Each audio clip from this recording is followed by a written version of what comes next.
नमस्कार विद्यार्थियों, हिंदी साहित्य की क्लास में आप सभी का स्वागत। मैं डॉक्टर जसराज शर्मा।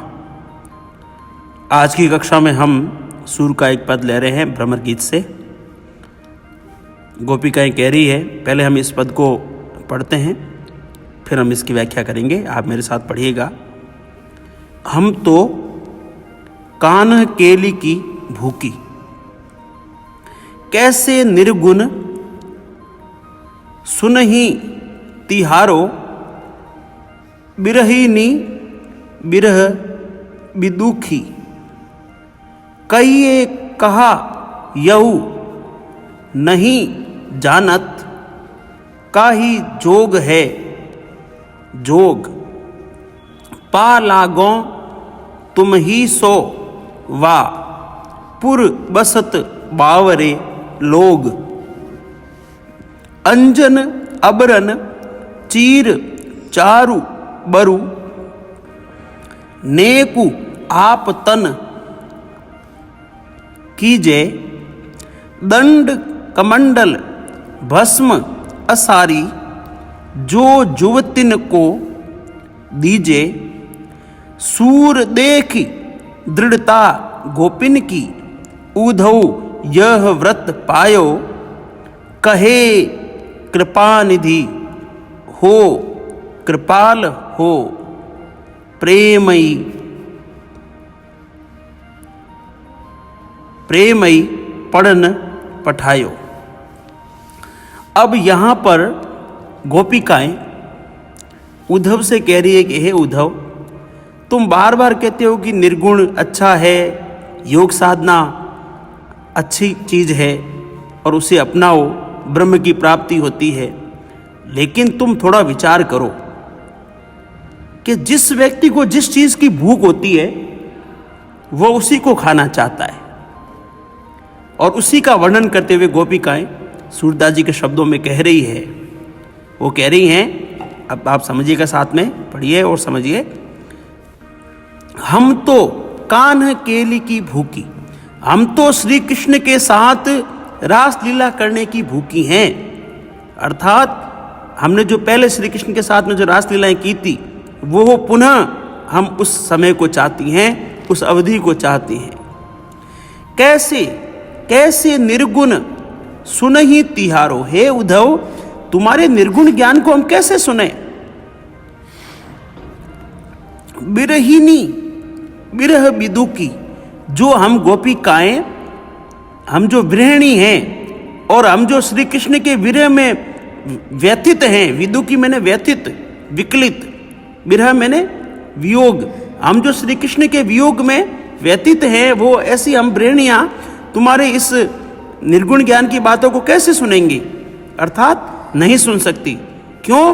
क्योंकि हम तो श्री कृष्ण के साथ क्रीड़ा करना चाहती हैं, उनके साथ में हम रास लीला करने चाहती हैं, इसकी भूख है हमको।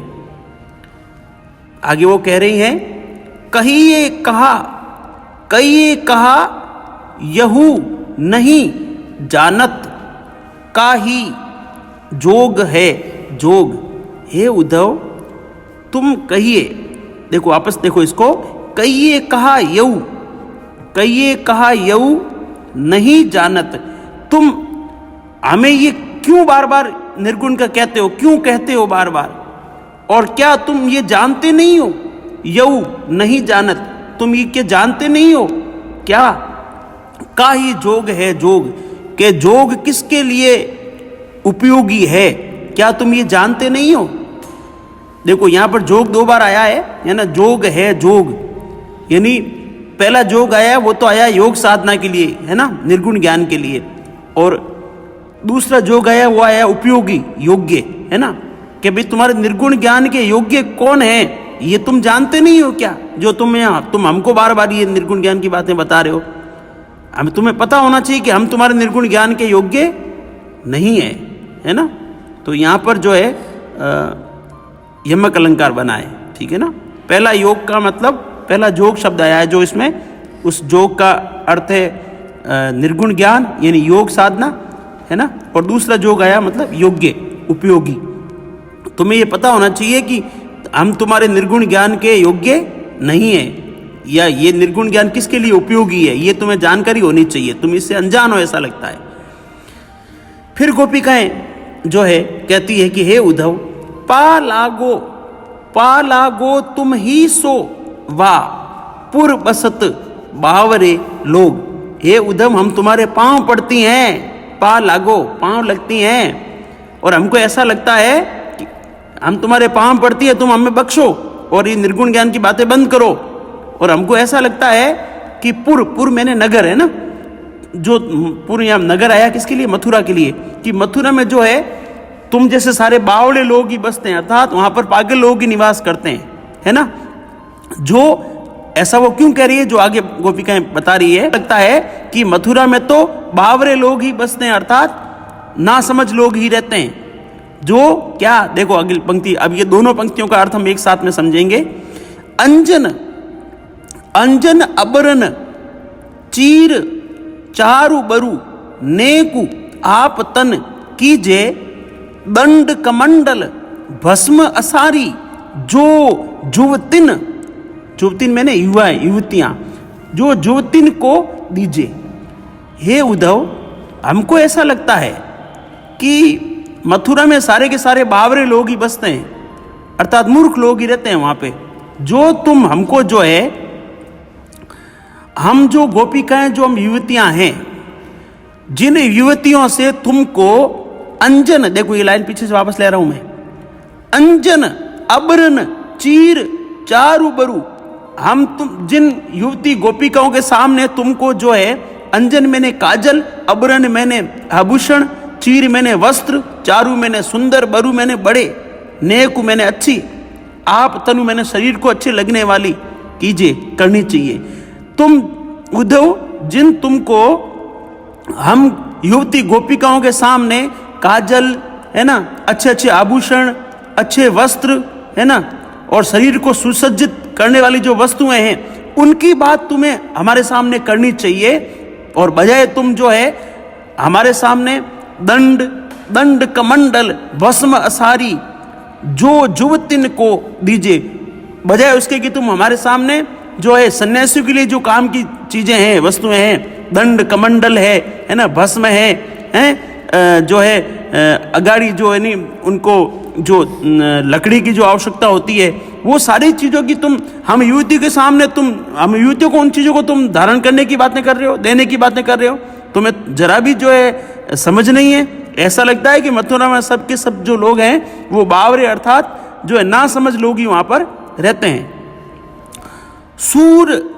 सूर देखी दृढ़ता गोपिन की, सूरदास जी अंत में लिखते हैं कि गोपियों की दृढ़ता को देख करके, उनकी श्री कृष्ण के प्रति एकनिष्ठ प्रेम को देख करके, सगुण भक्ति के प्रति उनकी प्रगाढ़ आस्था को देख करके, उद्धव यह व्रत पायो, उद्धव ने यह विचार किया, यह समझा कि कहे कृपा निधि हो कृपाल हो।